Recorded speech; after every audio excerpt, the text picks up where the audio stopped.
Yo, welcome to Physics with Vinay. Hi, I'm Vinay and I'm back with the solutions for the authentic mock test for JEE Advanced 2026 Physics जो मैंने कल announce किया था. I made this test and uploaded it yesterday for you guys. And आज तक का time था to give it. So many of you have given this test and the results are out. And इस video में हम solutions discuss करेंगे to each and every question. So the test का level मैं पहले ही थोड़ा बोल देता हूँ कि test का जो level था, I think it was tougher than 2025. And probably on, I think 4 to 5 questions were on the tougher side. And I think 3 to 4 easy bolunga. And the rest were, I would say, medium level. Okay. And I had set the questions to be from a variety of chapters. तो mixed थे सारे chapters के. So इसमें अगर तुम्हें 50% भी अगर marks आ रहे हैं तो it was, I would say that is fantastic result in this paper. And 40% is also good, 50% also. Anything greater than 50% मतलब you've done really well. Okay, because it was a little on the tougher side. Alright, सारे questions actually मैंने खुद से बनाए थे, तो all original questions and pretty much the way that you might experience in JEE Advanced. When you give JEE Advanced, the questions don't tend to repeat. So you will experience some new questions in JEE Advanced. उसी तरीके से I had tried to keep it, and I tried to keep it as close to the level of JEE Advanced, which of course varies year to year. कोई सालों में ज़्यादा difficult आता है, कोई में कम. तो I would say जो ये पेपर था वो 2024 and 2025 से थोड़ा सा ज़्यादा डिफिकल्ट था. एक आध क्वेश्चन एक्स्ट्रा टफर थे. I would say it was comparable to maybe 2022, 2020. ठीक है. Okay, so let's get right to it. Let's take a look. So let's start off with the single correct questions. So this is a question from optics. A ray of light traveling in air along the principal axis of an equiconvex lens having surfaces of radius of curvature r. So ये equiconvex lens है यहाँ पर, मतलब radius of curvature दोनों side पे same है. ठीक है. So the light is incident on a thin prism. ये thin prism of apex angle A and refractive index mu. Lens and prism have same material, मतलब same refractive index. What is the net deviation of the ray? Take clockwise as positive deviation. Okay. तो सबसे पहले तो prism में कितना deviation होगा. So this is a standard formula. Let's call it delta 1. तो delta 1 कितना बन जाएगा, mu minus 1 times A, right, in a thin prism. And then this will deviate in through the lens. तो वो lens में deviation कितना होता है, this is something that you should know. कि कोई रे ऐसे आ रहा है तो जो डिविएशन है इन the lens, that angle is h by f. That you should no. ठीक है, फॉर अ पैरेक्शियल रे. सो नेट डिविएशन कितना हो जाएगा, बस ऐड करना है. So mu minus 1 times A plus H by F. अच्छा, अभी एच क्या है, प्लस नहीं, sorry, minus H by F. क्यों, बिकॉज जो डिविएशन इन द लेंस है that is in the anticlockwise sense. Mu minus 1 times A in the prism is in the clockwise sense and H by F is in the anticlockwise sense. What is H? H is this, the height of the incidence या depth of the incidence from the optical center. तो वो कितना बन जाएगा, मतलब यहाँ पे ये वाला H, ये कितना बन जाएगा. See, this distance is D, so this would be D tan delta 1, but approximately delta 1 small है, so this will become delta 1 into D. ठीक है, tan delta को delta कर दिया मैंने. So that means this will become mu minus 1 times a minus h का value is mu minus 1, delta 1 मतलब mu minus 1 times a into d divided by f into 1 minus d by f. and f का value क्या है, 1 by f का value क्या है, lens makers formula. दोनों radius of curvature same है तो वो 2 by r आ जाएगा अंदर. Alright, so this the total deviation will become mu minus 1 times a 1 minus 2 mu minus 1 d by r. Okay, so this is my final answer. तो कौन सा होगा answer, this will be option C. और ये option A, B, C and D थे, so C option will be correct. ठीक है. Alright, so I would say this was not too difficult. This I would say this is on an easier side for a JEE Advanced question. Let's look at this question, which is on an RC circuit. A resistor and a capacitor are connected in a series to constant current source, which gives current I naught. The capacitor is uncharged at t equals 0. Okay. So ये मेरे पास एक resistor है, capacitor है, and they connected to constant current source. So this is slight variation on the RC circuit, जहाँ पे cell नहीं है but एक कांस्टेंट करंट सोर्स है which is supplying current I not. The rate at which the energy in the capacitor increases is what? So initially charge is 0. So with time the charge will become I naught into t, current into time. So energy in the capacitor would become Q squared by 2C. And therefore the rate of increase of energy would be just derivative. Okay, so very easy question actually. I naught squared t by 2C. So मेरा answer बन जाएगा A. Let's look at this question from thermodynamics. I would say it's on a tougher side. अगर तुम पूछोगे कि ये question का level क्या है, I would say it's a tough level for JEE Advanced. थोड़ा सा इन्वॉल्व है. एक बार once you understand what is happening in the concept, then it's not too difficult. But वही वो strike होना थोड़ा सा within that certain amount of time might be on the difficult side. Let's see. An ideal monoatomic gas is confined to an insulated cylinder of radius r by an insulated smooth movable piston of mass m. Okay, तो ऐसा है. यहाँ पे मेरा gas है. Atmospheric pressure is P naught. ठीक है. The mass of the cylinder can be neglected. The coordinate axis is chosen such that the origin is at the center of the base as shown, and the horizontal z-axis is perpendicular to the plane of the figure. So basically मेरे पास x-axis ऐसे है, y-axis ऐसे है, z-axis is perpendicular to the plane towards us. Okay. So y-axis vertical है. Initially we hold the cylinder horizontally along the x-axis. ठीक है. इस तरीके से इनिशियल हमने पकड़ के रखा है. Initial volume of the gas is V not, piston is in equilibrium. मतलब इनिशियल गैस का प्रेशर कितना होगा? एटमॉस्फेरिक प्रेशर के बराबर. जो यहाँ पे गैस प्रेशर है एंड एटमॉस्फेरिक प्रेशर है, ये ओपन एंड है ना, they will balance each other. ठीक है. फिर क्या बोला गया? We then slowly rotate the cylinder so that its axis becomes vertical. Okay, so हमने सिलेंडर को पकड़ के इसको वर्टिकल कर दिया. What work do we have to do? Okay, तो कितना वर्क हमने किया? Alright, so it's a pretty good question honestly. What we are going to do is we are going to indirectly calculate the work that we have to do. Indirectly मतलब if I consider my system, सबसे पहले system choose करते हैं. If I consider my system as a cylinder plus gas plus piston. ठीक है. सो इस system पे let me apply the first law of thermodynamics, energy conservation. तो क्या क्या फोर्सेस वर्क कर रहे हैं? एक तो work done by us plus और क्या वर्क करेगा? ग्रेविटी. पिस्टन पे ग्रेविटी वर्क करेगा ना, प्लस एटमॉस्फेयर वर्क करेगा. Right. And internal energy change होगा गैस का. ठीक है. इंसुलेटेड सब कुछ, तो हीट तो नहीं है. Okay, so 3 things are working, are doing work. जो गैस और पिस्टन के बीच का प्रेशर फोर्स है वो तो एक दूसरे को कैंसिल करके मतलब उनका वर्क तो जीरो हो जाएगा. एक्सटर्नल फोर्सेस क्या है जो वर्क कर रहे हैं? हम लोग कर रहे हैं, ग्रेविटी कर रहे हैं एंड एटमॉस्फेरिक कर रहे हैं. ठीक है. That should be equal to change in internal energy of the system which is basically the gas. Okay, so सबसे पहले तो वर्क डन बाय एटमॉस्फेयर कितना होगा? Let's say initially the pressure is P naught and V naught. Pressure and volume are P naught and V naught, and finally let's say it's P and V. ठीक है. So finally वैसे हो रहा क्या? Visually, if you want to visualize physically what is happening is, why will the pressure or the volume change when you make it vertical?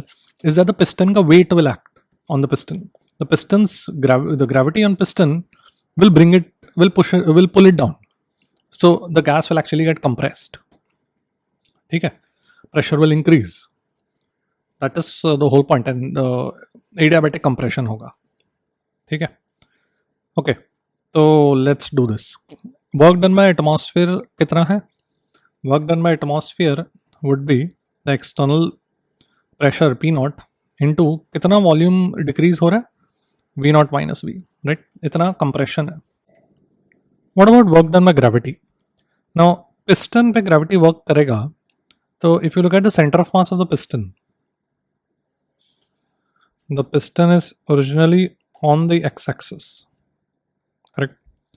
And then so the center of mass is on the x-axis for the piston, and then piston कुछ height पे आ जाता है. So the origin, the base of the center of the base is fixed. The center of the base is fixed मतलब it is still at the origin. ठीक है. तो ये जो हाइट है फाइनल, उसी उतना ही हाइट असेंड किया है सेंटर ऑफ मास. वो हाइट कितना हो जाएगा? Final volume divided by area. Area is pi R square, cross sectional area. ठीक है. So work done by gravity would be minus क्या मास दिया है? एम मास दिया है पिस्टन का. So M G into V by A. Okay. And what about the change in internal energy? That is 3/2 nr delta t, which I can write it as 3/2 final pressure into volume minus initial pressure into volume. Correct? ठीक है. तो अब बस अपने को substitute करना है. So, all right, work done by us minus mgv by a plus p naught into v naught minus v should be equal to 3/2 pv minus p naught v naught. All right. तो इसको थोड़ा सा just manipulate करना है. And this calculation I'll leave it up to you. So work done by us तो निकल जाएगा in terms of pressure and final pressure and volume, right? That is very straightforward. Now, what is final pressure and volume? The final pressure would be P naught plus mg by A. And final volume कैसे निकालोगे? You can just use adiabatic process का equation. So I will write, let me write it here. P naught into V naught raised to 5/3 should be equal to final pressure into final volume raised to 5/3. ठीक है. तो यहाँ से तुमको volume निकल जाएगा क्योंकि प्रेशर ऑलरेडी पता है फाइनल प्रेशर. सो फाइनली जो भी वर्क डन बाय अस में आया वहाँ पे जस्ट प्रेशर और वॉल्यूम सब्स्टिट्यूट करना है. Okay. So it's just matter of some careful algebra. बाकी काफ़ी स्ट्रेट फॉरवर्ड है. So and you will end up with answer as D. ठीक है. So it was a good level question because इसमें थोड़ा algebra carefully करना पड़ेगा. But more than that you have to account for the work done by gravity, which I think a lot of students might have missed out. And indirectly हमें calculate करना पड़ेगा work done by us. Alright, देख लो. Let's look at this question from fluids. A sphere rests inside a smooth cubical vessel which is completely filled with liquid. The cube is accelerated horizontally with acceleration g/4. The sphere is twice as dense as the liquid. The force by the vessel on the sphere कितना है ये पूछा गया है. Alright, so इसमें the question is actually easy as long as you know how to correctly write the force by the liquid in an accelerating vessel. ये जो FBD है इसका, अगर मैं डेंसिटी ऑफ लिक्विड रो बोलता हूँ and density of sphere 2 rho बोलता हूँ, तो एक तो ग्रेविटी लगेगा 2 rho V G. V is the volume of the sphere. एक सूडो फोर्स लगेगा लेफ्ट में 2 rho V into g/4 mass into acceleration. ना बॉयंट फोर्स एक ऊपर की तरफ लगेगा रो वी जी, बट एक बॉयंट फोर्स राइट साइड में भी लगेगा, मतलब उसका हॉरिजॉन्टल कंपोनेंट भी होगा. वो कितना होता है? Rho V into the acceleration of the liquid. Alright, so this term probably is the only term that students might miss out on. तो वो वाला टर्म अगर नहीं मिस आउट किया फिर तो काफ़ी स्ट्रेट फॉरवर्ड है. ठीक है. सो जस्ट रिमेंबर दैट कोई भी लिक्विड एक्सेलरेट कर रहा है तो एक rho V immersed into the X component of acceleration भी लगता है हॉरिजॉन्टल डायरेक्शन में. ओके. तो ये सब forces by the liquid and pseudo force है. I am writing in term in the frame of the vessel. Alright, तो इसको अगर जस्ट मैं सिंप्लीफाई करूँ तो क्या बन जाएगा? नीचे एक रो वी जी आ रहा है एंड लेफ्ट में एक रो वी g/4 आ रहा है. सो ऑफकोर्स इसका जो रिजल्टेंट है that must be balanced by the vessel. So vessel का जो horizontal and vertical components of forces है, normal forces, they will produce a resultant force in this direction. तो वो तो अभी सिंपल है. ठीक है, जस्ट वेक्टर सम करना है. Alright, so you will end up with answer ए. हाँ, इस पे बस एक चीज़ है कि मास दिया हुआ ना, मास को तुम 2 रो वी लिखोगे. Alright, 2 rho V is the mass. So finally 2 rho V substitute करो m के जगह, एंड मतलब 2 रो वी को सब्स्टिट्यूट करो m, and then you will end up with answer A. Let's do the multiple choice question non-nuclear physics. Here, in a certain approximate model of the nucleus, the binding energy of a nucleus of mass number A can be given by alpha A squared by beta plus A raised to 1.1. तो कुछ तो function दिया गया है. Binding energy as a function of A is given to us as alpha A squared divided by beta plus A raised to 1.1, where alpha and beta are positive constants. Okay. Choose the correct statement. तो क्या बोला गया? The lightest nuclei that can undergo spontaneous fission into two equal parts has mass number close to this. Second option में भी ये. The most stable nuclei that has mass number close, most stable nuclei. Okay. तो option C and D में, ये सारे option है A B C D, तो C and D में मोस्ट स्टेबल न्यूक्लियर पूछा गया है. ए एंड बी में the lightest nuclear that can undergo spontaneous fission into two equal parts, ये पूछा गया. Okay, so here let me just do C and D first because those are the easier parts. Stability कैसे determine होता है? B bye ए से determine होता है. Binding energy पर न्यूक्लियन, तो ये बन जाएगा alpha A divide by beta plus A raise to 1.1. तो ये तो बहुत सिंपल है. All you have to do is take the derivative. ठीक है, तो ये डेरिवेटिव लोगे and the calculation is just basic algebra, just basic derivative and algebra. तो you will get the value for A, you will get it as option C. Okay, option में लिखा mass number close to this because it's not necessary कि this is an actual integer, इसलिए लिखा है. बाकी you will get the value of A as this when you minimize the binding energy पर nucleon. अच्छा, और क्या बोला गया? The lightest nuclei that can undergo spontaneous fission into two equal parts that has the mass number close to what? So ये question में spontaneous, so what we want to do is कि जब spontaneous reaction होता है तो suppose x becomes x decays into y plus 5, तो the binding energy of the products of the daughter nuclei must be greater than the binding energy of the parent nucleus. The total binding energy of the products must be greater than the binding energy of the reactant. तो ही जाके more stable configuration होगा. So तो ही जाके वो जो reaction है वो spontaneous होगा. ठीक है, so that means I should be able to write that binding energy of x, मतलब binding energy of A must be lesser than the binding energy of the daughter nuclei which is A by 2 into 2. दो nucleus है ना, तो final products का binding energy ये है and this is the parent.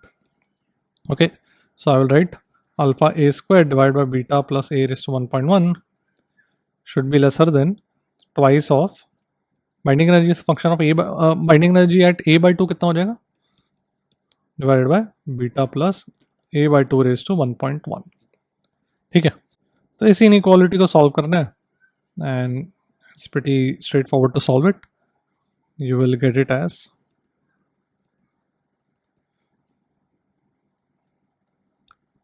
so this is the inequality that you will get. A should be greater than this.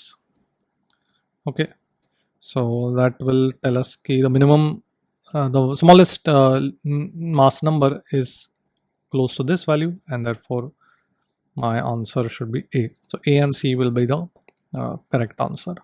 Okay, या ये inequality को सॉल्व तो आई होप तुम खुद से ही कर लोगे. ओके, देख लो. Let's look at this question from magnetic effect of current. क्या बोला गया? A uniformly charge long cylinder of radius r is rotating about its axis with constant angular velocity. The magnitude of the magnetic field at distance s is given by b as a function of s and चार चीज़ें पूछे हो गए about b as a function of s. Okay, तो सबसे पहले मेरे पास सिलेंडर है, यूनिफॉर्मली चार्ज्ड है एंड इट इज रोटेटिंग. तो सॉलिड सिलेंडर है.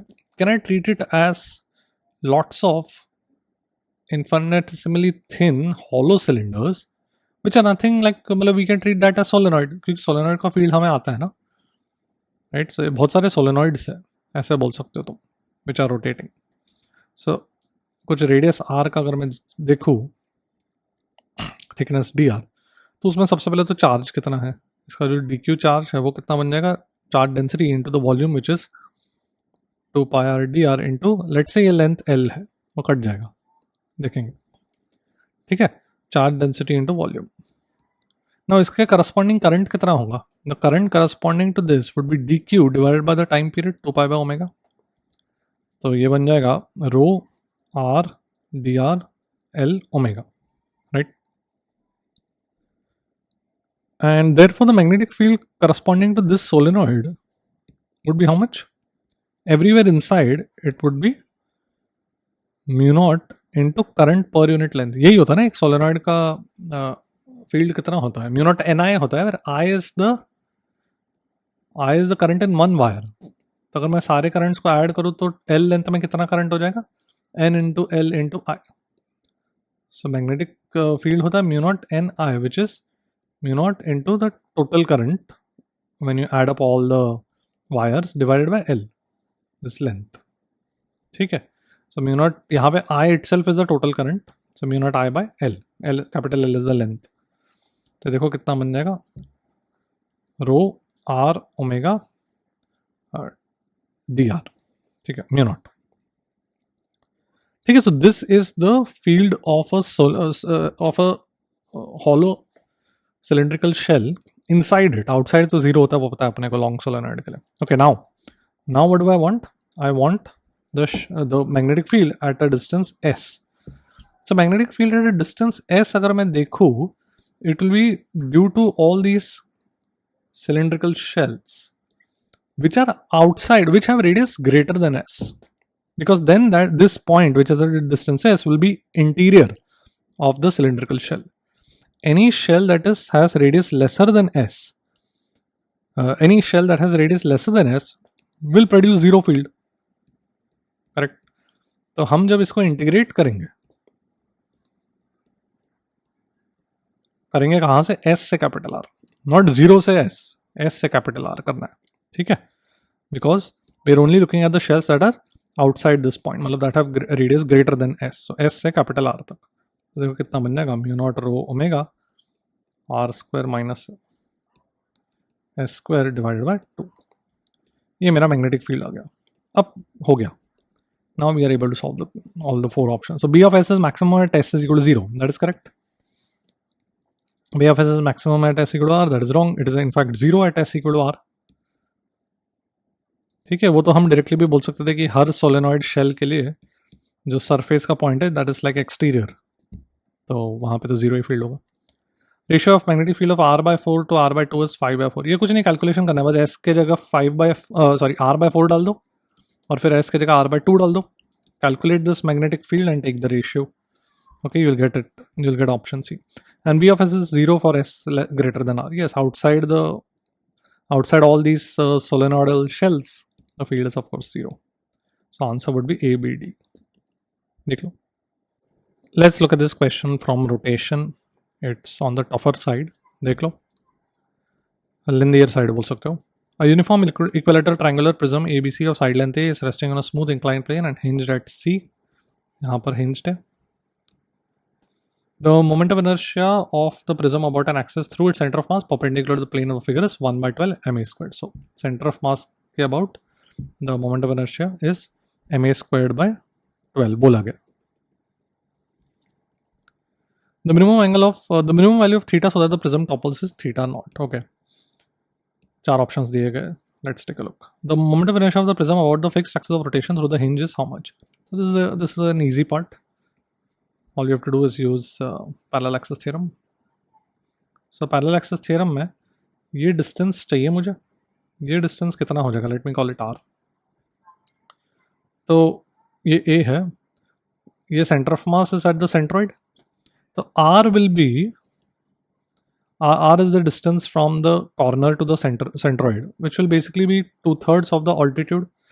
और altitude कितना हो जाएगा? एक equilateral triangle का altitude कितना हो जाएगा? A cos 30, right? तो ये बन जाएगा A/√3, right? So moment of inertia about the point about the edge C, about the hinge would be ICM plus mr square. This is our standard parallel axis theorem. तो ये बन जाएगा 5ma squared by 12. Okay, so option A is correct. फिर option B में क्या बोला गया? If theta is theta naught by 2, then the minimum angular velocity that must be given so that the prism topples is so and so. Okay, so सबसे पहले theta naught का value क्या है? theta naught का value What is theta naught? Is the minimum angle such that the prism topples. तो toppling के लिए क्या होना चाहिए कि the center of mass should just be above the hinge. ये मेरा center of mass है. तो actually it should just be to the right of the hinge. So gravity will pull it, rotate it down. Okay, but on paper we will write it as if it's just above the hinge, vertically above the hinge. Okay, now center of mass यहाँ पर है. This angle is 30 degree, correct? So center of mass का जो line है, ये R बोलता हूँ, distance from the hinge to the center of mass is R. That makes 30 degree with the base. So ये मेरा inclined plane है. So this should be 30 degree, correct? So अब हो गया, ये कितना बन जाएगा 60. So theta naught is 60 degree. All right. So theta naught by 2 would be 30 degree. Okay. So in part B, theta naught is 30 degree. मतलब the angle of inclination is 30. तो center of mass यहाँ पर है मेरा. Okay, I'm only drawing the center of mass. I don't need to draw the entire prism. We only have to look at the center of mass का location to calculate work done by gravity. तो ये angle 30 degree मुझे पता है. Centre of मास का जो distance है from the hinge, that is making an angle of 30 degree with the base. Alright, what do I need to do to ensure the prism topples? I need to ensure that the centre of mass just reaches the highest point. उसके बाद तो फिर खुद ही गिर जाएगा, gravity will rotate, make it rotate down, correct? तो work done by gravity कितना हो जाएगा? See this angle is 30 degree because ये पूरा 90 डिग्री है. सो कितना हाइट असेंड किया है? सो मैं थोड़ा एक्सपांड करूं तो this is the height ascended, right?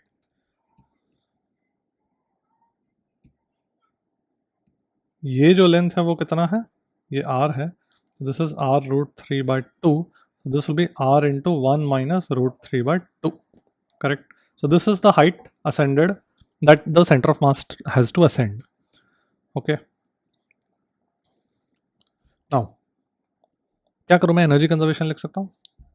So I will write minus M G, या एनर्जी कंजर्वेशन लिखता हूँ कि half I omega squared should be the potential energy achieved, the gain in potential energy. वहाँ पे kinetic energy just zero होना चाहिए. This is the initial kinetic energy. M G into R मतलब कितना है? A by root 3 into 1 minus root 3 by 2. ये जो चीज़ है r into 1 minus root 3 by 2, वो ये हाइट असेंडेड लिखा है मैंने. ऑलराइट,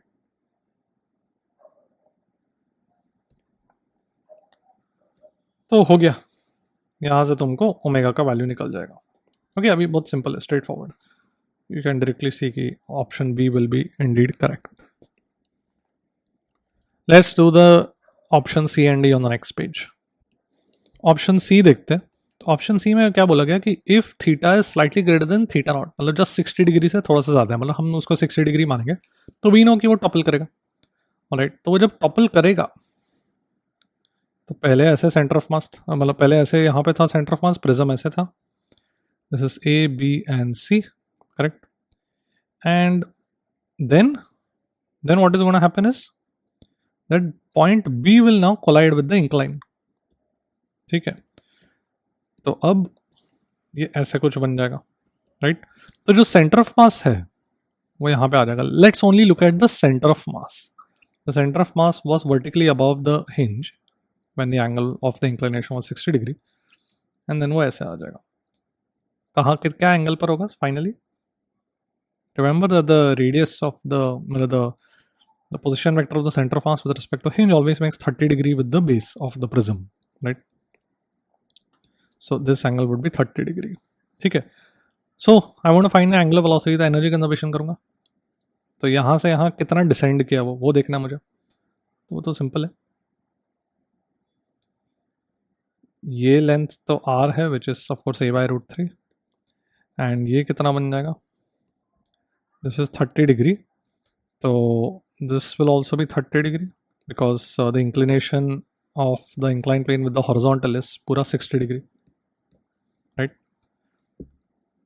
ये पूरा एंगल 60 है, तो ये कितना बन जाएगा r/2, करेक्ट, ये r है, this will be the vertical height here would be r/2.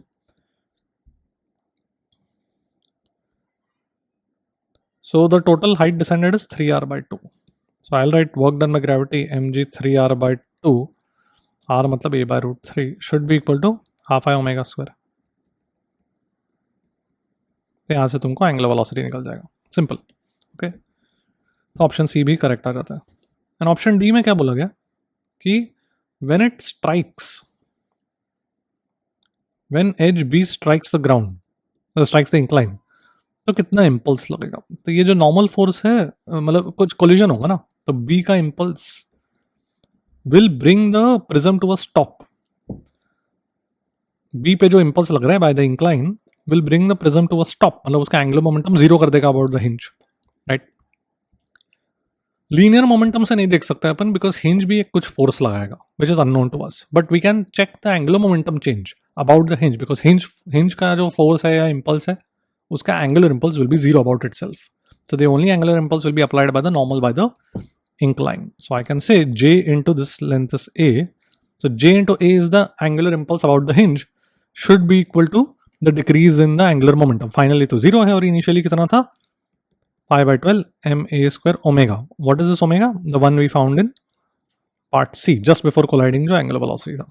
तो यहाँ से तुमको J मिल जाएगा. Okay. So once you get option C, तो option D भी simple है. ऑलराइट, सो थोड़ा सा केयरफुली करना है इस क्वेश्चन को, थोड़ा सा लेंदी है, हर एक ऑप्शन में थोड़ा कैलकुलेशन करना है. So I would say this is, if you ask me the difficulty level, I would say it's on the tough side for a JEE advance question, probably because of the more lengthy component rather than conceptually not very difficult if you are able to visualize the motion. पर एक thing है, मैं बोलता हूँ कि MCQs में जहाँ पे more than one correct option है, if you think the question is going to be lengthy, each and every part is requires calculation, अगर तुमने एक पार्ट भी कर लिया तो वो पार्शियल मार्क लेके आगे बढ़ जाओ, अगर तुमको लगता है कि बाकी का क्वेश्चन बहुत टाइम लेगा, ठीक है। तो जैसे ऑप्शन ए काफ़ी इजी था, पैरेलल एक्सिस थ्योरम से मोमेंट ऑफ इनर्शिया निकाला था, अगर वो भी करेक्ट कर लिया then you can just move on, get that 1 mark and move on, alright. And ऐसे काफ़ी बार होता है कि JEE एडवांस में मोर देन वन करेक्ट में एक ऑप्शन काफ़ी ईजी रहता है, तो अगर वो कर लिया तो that is also, every mark counts, so that is also good enough and you can move on to easier questions. Let's do this question from SHM. A particle travels along the x-axis with acceleration at time t given by, ये क्या acceleration दिया गया, ठीक है। So acceleration is given as ct minus omega squared x. C and omega are positive constants. The particle starts from x equal to 0 at t equal to 0. The acceleration at t equal to pi by 2 omega is c by omega. Okay, the acceleration achieved. तो चारों options में कुछ acceleration के बारे में पूछा गया. So the way to do this kind of question is, can we eliminate this ct term? Can you see if you differentiate this equation twice, you will be able to eliminate ct. तो मैं क्या लिख सकता हूँ कि dA by dt would be c minus omega square into dx by dt को velocity लिखता हूँ, एंड इसका डबल डेरिवेटिव बन जाएगा velocity का derivative acceleration. So can you see mathematically acceleration satisfies the SHM equation. So I can write acceleration is a naught sine of omega t plus phi. अब t equal to 0 पे कुछ information दिया गया है क्या a naught and phi calculate करने के लिए? t equal to 0 पे velocity is 0 क्योंकि रेस्ट पे है, x is also 0. तो can you see that t equal to 0 पे acceleration is also 0 because x is 0 and therefore phi का वैल्यू को मैं 0 बोल सकता हूँ. So acceleration is a naught sine omega t. Now how do I calculate a naught? Can you look at this equation? We have to use the information on velocity is 0 at x equal to 0, at t equal to 0. So t equal to 0 पर dA by dt should be equal to c from this equation. And इस equation से dA by dt कितना है t equal to 0 पर? a naught omega cos omega t, which means that t equal to 0 पर acceleration is a naught omega. So a naught का value is c by omega. So my acceleration is c by omega sin omega t. ठीक है, हो गया. Now everything is easily solvable. The acceleration at time t at time pi by 2 omega is c by omega. That is correct. The maximum acceleration is achieved, that is achieved c by omega. That is also correct. Maximum acceleration is wrong. This is wrong. Acceleration is pi by omega, तो 0 है acceleration pi by omega पर. तो A and B are correct. देख लो. Let's look at this question. It's a beautiful question. Paragraph based है capacitors या electrostatics पर, and it's a beautiful question that came up with. I really enjoyed making this question क्योंकि conceptual काफ़ी depth है conceptually इस question में. So let's take a look. क्या बोला गया? An ideal cell of EMFE is connected across a fixed large plate A and B.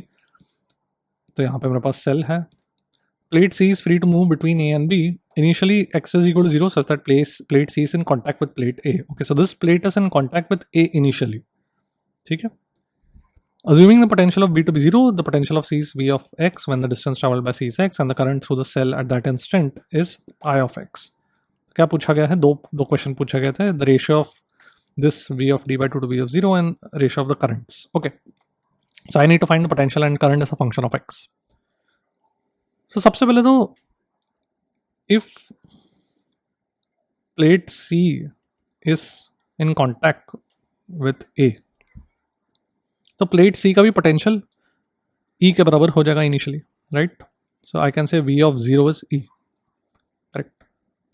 Now कितना charge आ जाएगा? If I say यहाँ पे चार्ज Qn minus Q है, तो ये चार्ज कितना बन जाएगा? That is simple.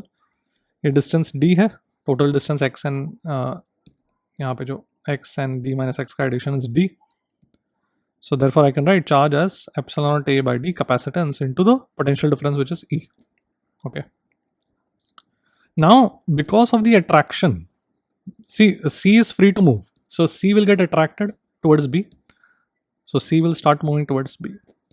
So the total charge on C will remain Q. Total charge. Okay. तो अगर मैं इंडिविजुअल फेसेस पे देखूँ, यहाँ पे सपोज Q बोलूँ तो यहाँ पे मुझे पता माइनस Q आ जाएगा. यहाँ पे कुछ Q डैश तो यहाँ पे माइनस Q डैश आ जाएगा. Such that Q dash minus Q is capital Q. इस प्लेट मिडल वाले प्लेट के लेफ्ट साइड पे कितना चार्ज है? Minus Q. राइट साइड पे कितना चार्ज है? Q dash. दोनों का एडिशन कितना होना चाहिए? इसके बराबर. Because it is not in contact with anything, it carried charge Q and then it got separated from plate A. तो it will continue carrying the total charge of capital Q.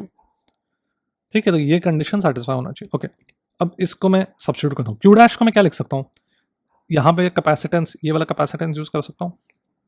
ये x है, ये d minus x है, इसका potential E, इसका 0 and जो plate C है उसका पोटेंशियल V बोलता हूँ, which is what I want. तो Q डैश को मैं इस कैपेसिटेंस से लिख सकता हूँ. क्या लिखूंगा? Epsilon naught A by d minus x into V. Capacitance into potential difference minus Q का कितना है? Epsilon naught A by x है इसका कैपेसिटेंस इंटू पोटेंशियल डिफरेंस कितना है? E minus V. Should be capital Q कितना है? ये equation epsilon naught A by d into E. Okay, तो बस ये सॉल्व करना है. यहां से तुमको V का वैल्यू मिल जाएगा,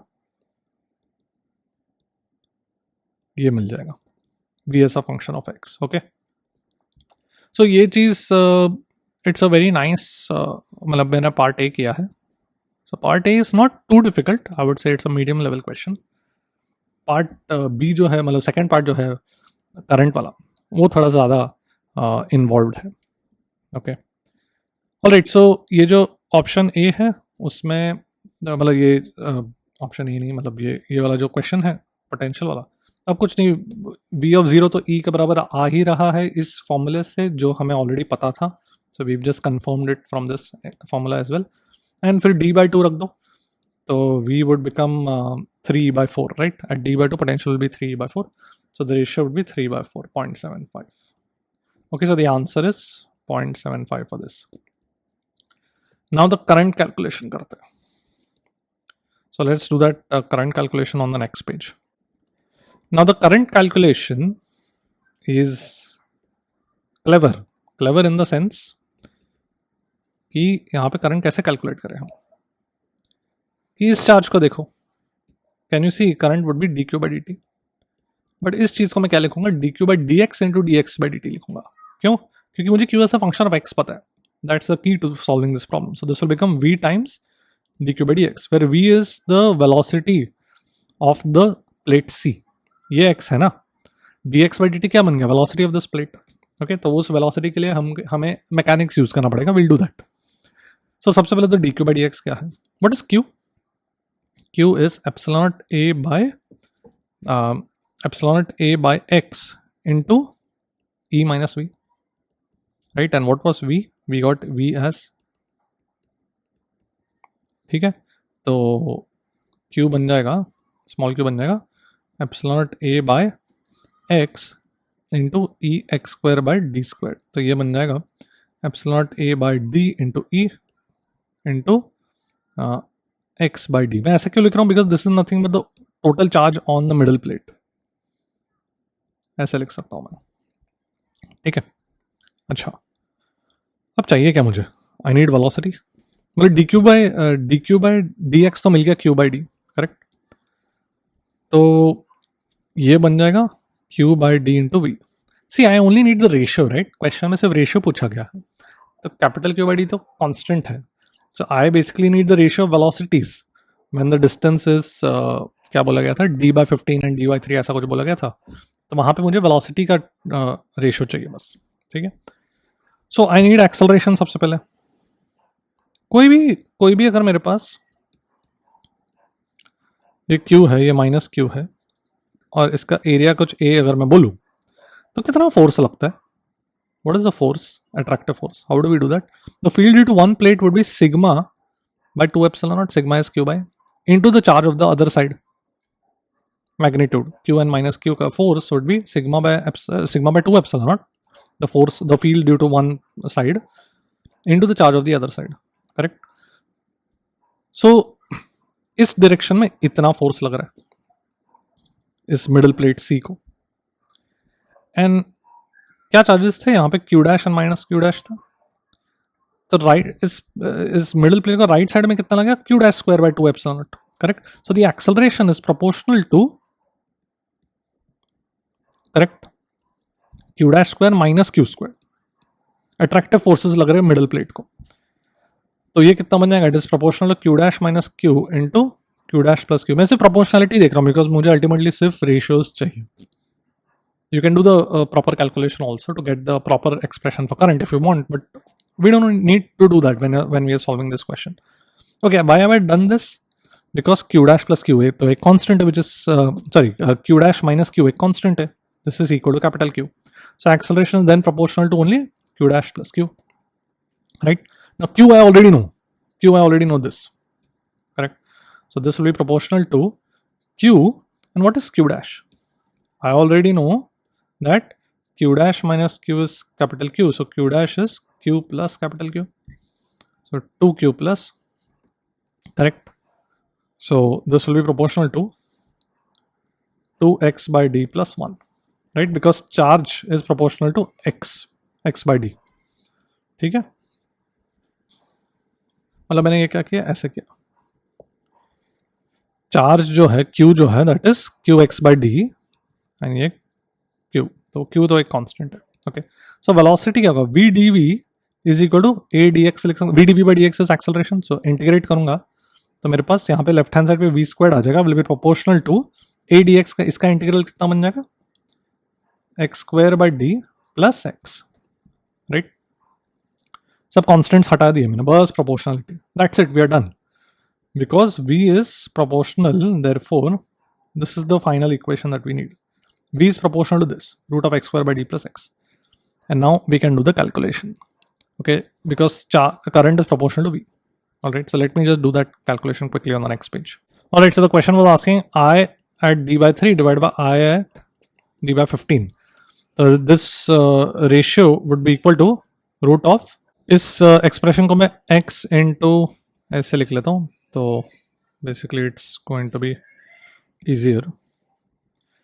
So d by 3 into 1 by 3 plus 1 divided by d by 15 into 1 by 15 plus 1. Okay, now this calculation is very easy. I'll leave it up to you and you will get it as 2 by 5. Alright, so this was a beautiful question. Conceptually deep tha, isliye beautiful tha. And I really enjoyed making this question. And if you ask me the level, I will tell you straight up that it is a very difficult question. Because difficult in the sense कि ये कभी ऐसा question अगर देखा नहीं जाएगा तो देखा नहीं गया होगा तो it will take you some time to do all of this. But that's always the case in JEE Advanced कि एक दो क्वेश्चन ऐसे आते ही हैं which you've never seen. So this is one of those type of questions. देख लो. Let's look at this question. Paragraph question है. A tiny electric dipole is placed at the origin. Its dipole moment is given by P naught cos omega t aligned with along the z-axis इस तरीके से. It can be shown using Maxwell's equation that such an oscillating dipole emits electromagnetic waves radially away from the origin. The intensity of the waves at a given point is given by this expression. Okay. तो पूछा गया है find the value of दो parts थे, एक ये और एक ये. Find the value of alpha plus beta plus gamma plus delta. ऐसा क्वेश्चन अगर तुमने एनकाउंटर किया JEE एडवांस्ड में जहाँ पे तुम्हें लगता है कि ये वाला कौन सा चैप्टर का है, कुछ पता ही नहीं है, it is almost always a question of dimensional analysis. ठीक है, ये सब डायमेंशंस, ये पावर्स है. जैसे ये सब अननोन पावर्स देखे, immediately you should strike you that this is a question from dimensional analysis. So let's solve this. तो लेफ्ट हैंड साइड पे मेरे पास इंटेंसिटी है. इंटेंसिटी जो है that is power per unit area. तो मैं पावर को क्या लिख सकता हूँ, energy per unit times. Energy is m1 l2 t minus 2, correct. m1 into mass into acceleration is force into length is energy divided by time. This is power per unit area. तो ये बन जाएगा m1 t minus 3. This is my LHS, intensity का dimensions. ठीक है. Now right hand side पे क्या क्या दिया है, I have mu naught, I have dipole moment. ठीक है, ये सब है, 4 चीज़ें हैं. तो सबसे पहले म्यू नॉट का कैसे निकालूं. The quickest way to get mu naught का dimension is using force. I know force is ILB. ठीक है. So dimension of force is what, mass into acceleration. Current का डायमेंशन को A बोलता हूँ, लेंथ का डायमेंशन. एंड मैग्नेटिक फील्ड का dimension को क्या लिख सकता हूँ मैं, म्यू नॉट इंटू, जैसे अगर मैं किसी का मैग्नेटिक फील्ड देखो, सोलेनॉइड का देखो, सो म्यू नॉट NI, मतलब mu naught into current per unit length, right. सो म्यू नॉट का डायमेंशन, यहाँ पे जो म्यू नॉट है उसका dimension would be m1 t minus 2, actually m1 l1 t minus 2 a minus 2. ठीक है. m1 l1 t minus 2 a minus 2 is the dimension of mu naught. Okay. फिर और क्या चाहिए, डाइपोल मोमेंट का डायमेंशन.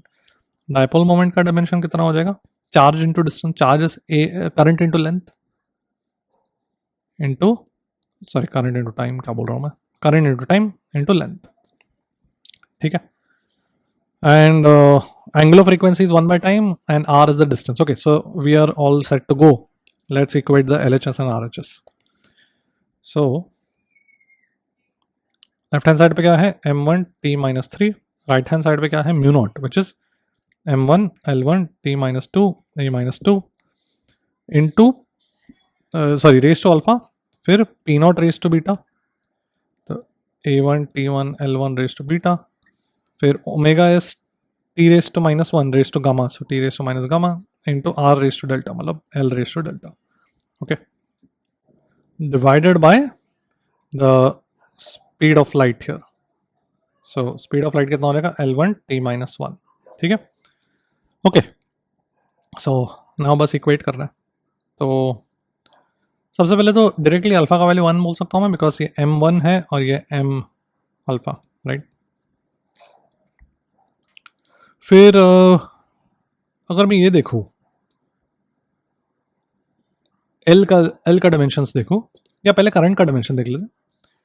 तो करंट का डायमेंशन क्या हो जाएगा, a raised to minus 2 alpha and a raised to beta here. So beta is 2 alpha, तो बीटा का वैल्यू 2 आ गया. ठीक है. फिर अगर मैं लेंथ का डायमेंशन देखूँ, लेंथ का डायमेंशन क्या आ जाएगा, l raised to 1. Left hand side पे तो 0 है, राइट हैंड साइड पे क्या है, alpha is 1, beta is 1, sorry beta is 2, यहाँ पे डेल्टा एंड नीचे 1. सो डेल्टा का वैल्यू -2 आ गया और बचा अभी गामा. तो टाइम का डायमेंशन देखूँ मैं, तो हो ही गया अभी. टाइम का डायमेंशन लेफ्ट हैंड साइड पे -3, राइट हैंड साइड पे 2, यहाँ पे +2, यहाँ पे माइनस गामा +1,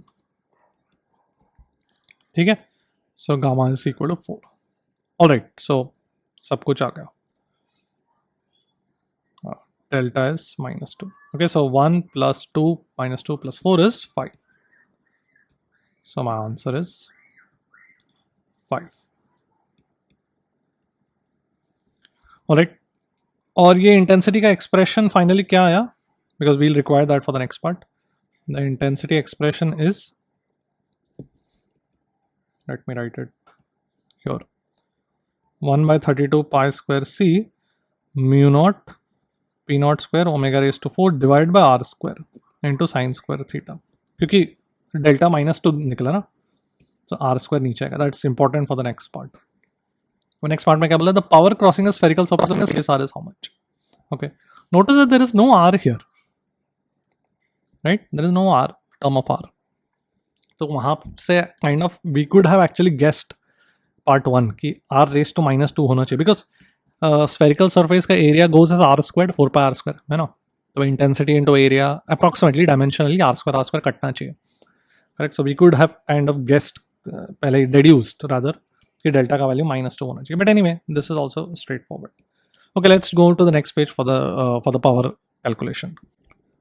मेरा इंटेंसिटी था 1/32 pi² c mu naught p naught squared omega raised to 4 divided by r square into sin square theta, right? Now I want to calculate the power going through a spherical surface of radius r. So the waves are traveling radially as mentioned in the question, so we need to take the area perpendicular to the radius. So कैसे element choose करूँ, because angle theta पर dependence है. Angle theta is measure from the z axis. I have to choose an element on which theta is constant. So ऐसे choose करूंगा. एक ring, वहां पे theta सब कांस्टेंट है, right, her point of the ring पर. सो इस पे कितना पावर जा रहा है उसके through, 1/32 pi² c mu naught p naught square omega 4 divided by r square into sin square theta, intensity into the area. Area कितना बन जाएगा, this radius is r sin theta. R is the radius of the sphere and the width is r d theta of that ring. So 2 pi r sin theta into r d theta. This is my total power. From the theta will go from 0 to pi, ऊपर वाले ring से नीचे वाले ring तक. Okay, so calculation honestly is very straightforward. यहाँ पर एक 16 पाई आ जाएगा, 2 पाई कट के, एंड r स्क्वायर कट जाएगा, and you will be left with integral sin square theta into sine theta D theta. मतलब साइन स्क्वायर को मैं 1 - cos स्क्वायर थीटा लिख सकता हूँ, ठीक है. This integral is very straightforward. Sine cos theta को u रख दो, 1 - u स्क्वायर का इंटीग्रल आ जाएगा. तो I would just I just tell you कि finally the answer comes out to be 1/12 pi c.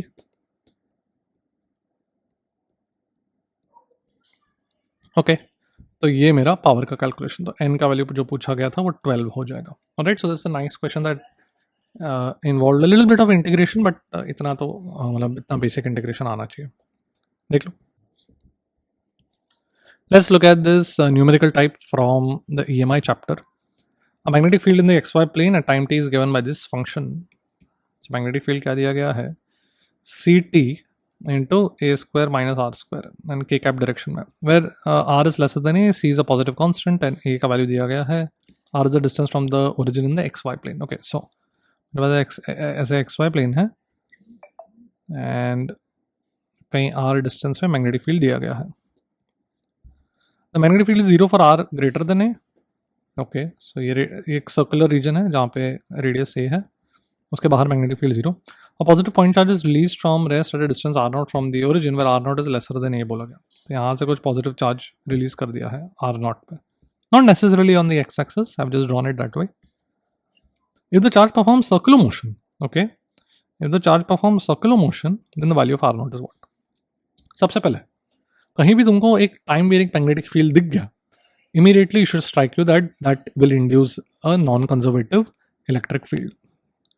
तो सबसे पहले तो because the magnetic field is along the z axis which is towards us, and it's increasing. Lenz's law say the electric field would be in the clockwise sense, correct?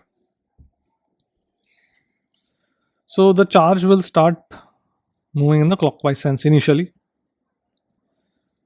So electric field पहले calculate कर लेते हैं. कैसे calculate करेंगे?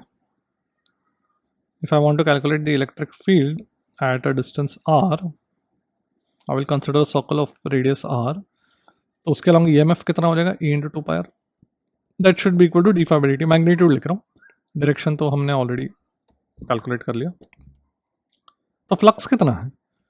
Varying मतलब non uniform magnetic field है ना, so I should write magnetic field into 2 pi r dr as my flux from 0 to r, correct. तो ये कितना बन जाएगा? 2 pi c t बाहर आ जाएगा, integral a square r minus r cube dr from 0 to r. So this will become 2 pi c t into a square r square by 2 minus r raised to 4 by 4. ठीक है. So therefore my electric field would be E into 2 pi r is equal to this. इसका derivative मतलब ये t term हट जाएगा, तो वो बन जाएगा c times a square r by 2 minus r cube by 4. Okay, alright. तो ये मेरा इलेक्ट्रिक फील्ड आ गया. अब what is electric field going to do? Electric field is going to provide the tangential acceleration, but who will provide the centripetal acceleration? The magnetic field. So जैसे अगर clockwise sense में charge अगर circular motion करेगा तो v cross b positive charge है, so v cross b is towards us, v cross b will be towards the center. ये मेरा force होगा. ठीक है, तो कितना हो जाएगा? I can write mv square by r not, because radius r not दिया, should be equal to qvb. तो v का वैल्यू आ जाएगा qb r naught by m. ठीक है, इसको मैं डिफरेंशिएट करूँ क्यों? I want to calculate the tangential acceleration, then I will equate it using electric field. So dv by dt कितना बन जाएगा? q r naught by m into the magnetic field का डेरिवेटिव. तो मैग्नेटिक फील्ड ये दिया गया, उसका derivative कितना हो जाएगा? c times a square minus r not square. This dv by dt, m into dv by dt would be q r naught into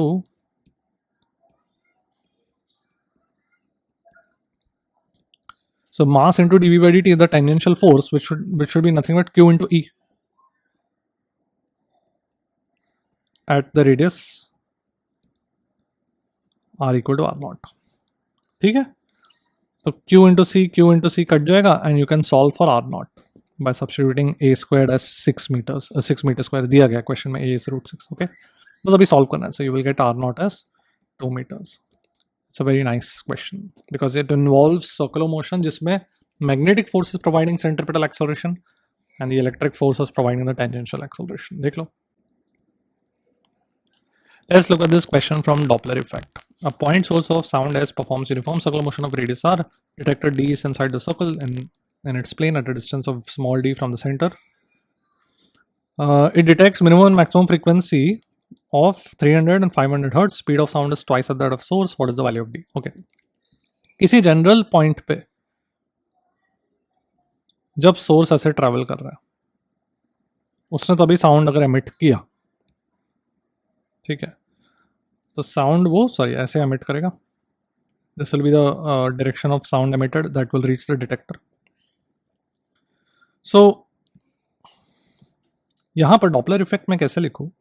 This is the velocity of suppose velocity of sound is c, the velocity of source would be c by 2, and let's say that this angle between the source and velocity of sound is alpha,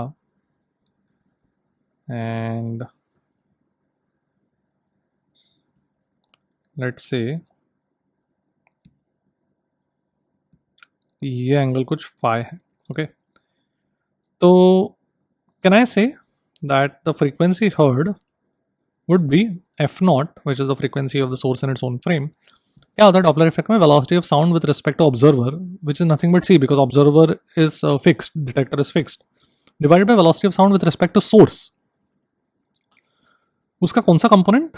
the component along the sound wave. That is the formula, general formula, that we require the velocity of source along the sound wave. वो वाला component आता है denominator में. तो हो जाएगा c plus c by 2 cos alpha. Okay. c by 2 cos alpha will be the component of velocity of source along the sound wave, and then relative velocity between sound and that component opposite direction में तो add हो जाएंगे. Alright, तो ये बन जाएगा f not into 1 plus या 2 by 2 plus cos alpha. Now alpha का कितना वेरिएशन है मुझे पता नहीं, मिनिमम एंड मैक्सिमम कैलकुलेट करने के लिए. I don't know if cos alpha goes from the full -1 to +1. It's not obvious, but I know phi goes from 0 to 2 pi. Phi is this angle is phi, so that will go from 0 to 2 pi as the source travels the circle. So let's express alpha in terms of phi. वो कैसे करूँ? सबसे पहले तो ये angle जो है that will be pi by 2 minus alpha, because this is 90 degree, and this angle would be pi minus phi. Can I apply sine law? Can I apply sine law in this triangle? ये जो orange triangle बनाया मैंने, can I apply sine law there?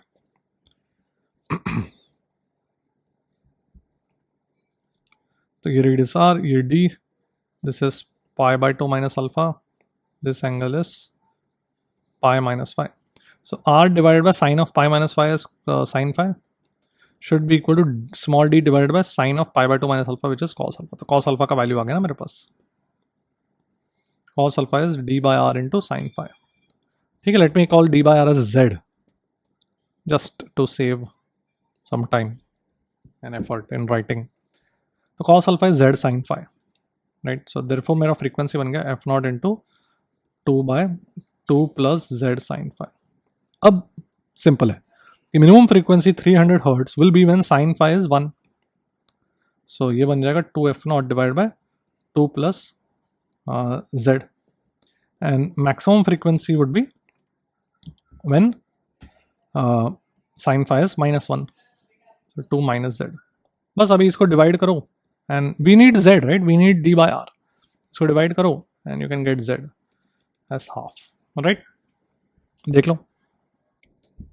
Let's look at this question from wave optics.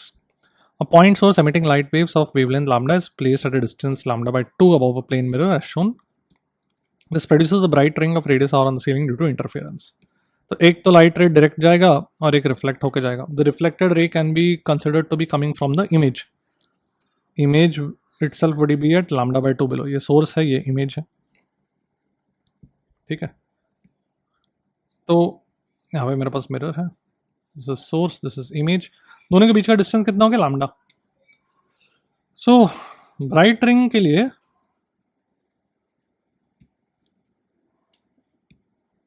I need, if this angle is theta, बोला गया था ceiling is at a distance L and L is much greater than lambda. तो find the value of the radius. ये जो radius है bright ring का, उसका value निकालना है. तो it's like YDSC, but with one change, or one thing that we have to keep in mind, is that the wave that is getting reflected from the mirror is undergoing a phase change of pi. Don't forget that the phase change of the reflected wave is pi at the point of reflection.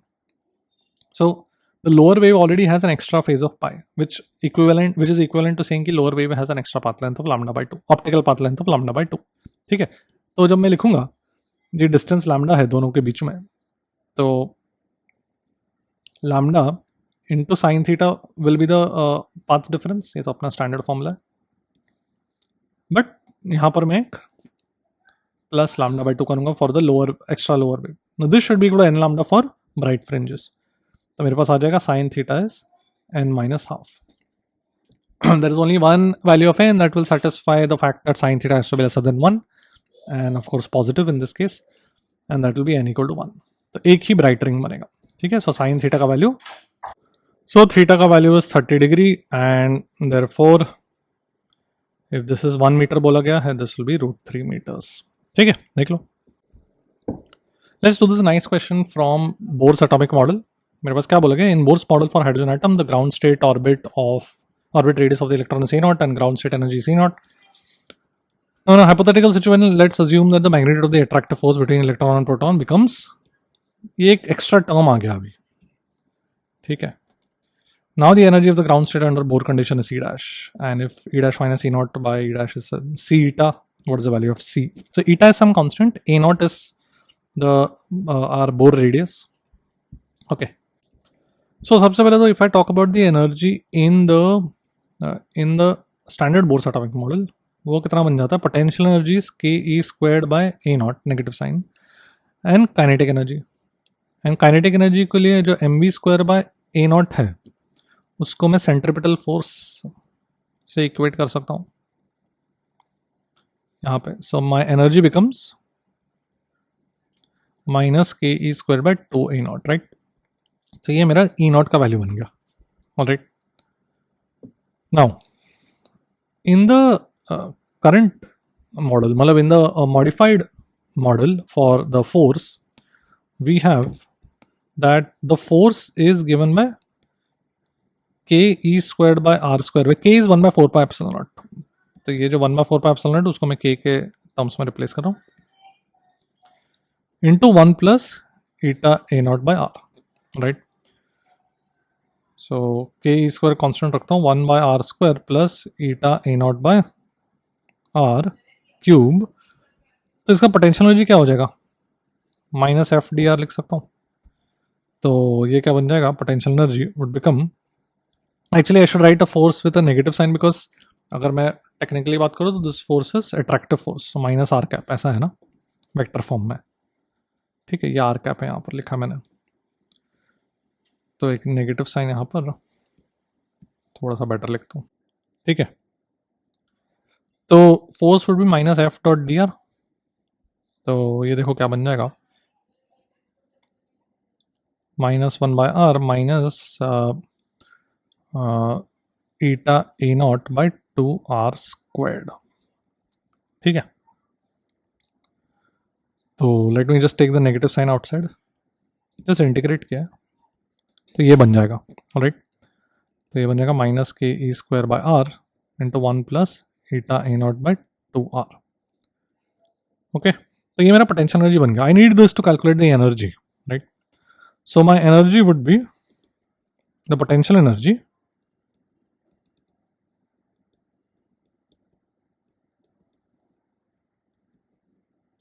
Plus the kinetic energy, ठीक है. Now how do I get mv squared का value? The same way we did it in the standard Bohr's atomic model, by equating the centripetal force. तो वो कैसे करूँ? mv squared by r should be equal to, now force क्या है? K E squared by R square into 1 plus eta a naught by r, ठीक है. सो एक are are cut के यहाँ से मेरे पास mv स्क्वायर का वैल्यू आ जाएगा, K E square by R into 1 plus eta a naught by r. So I'm going to substitute this mv square here. Alright, let's do that on the next page. Alright, so I have this equation for energy and this equation for mv squared. तो यहाँ पे मैं substitute करूँगा, तो मेरे पास energy देखो क्या बन जाएगा, minus K E square by R into 1 plus eta a naught by 2r plus half mv square. तो ये बन जाएगा K E square by 2r into 1 plus eta a naught by r, ठीक है.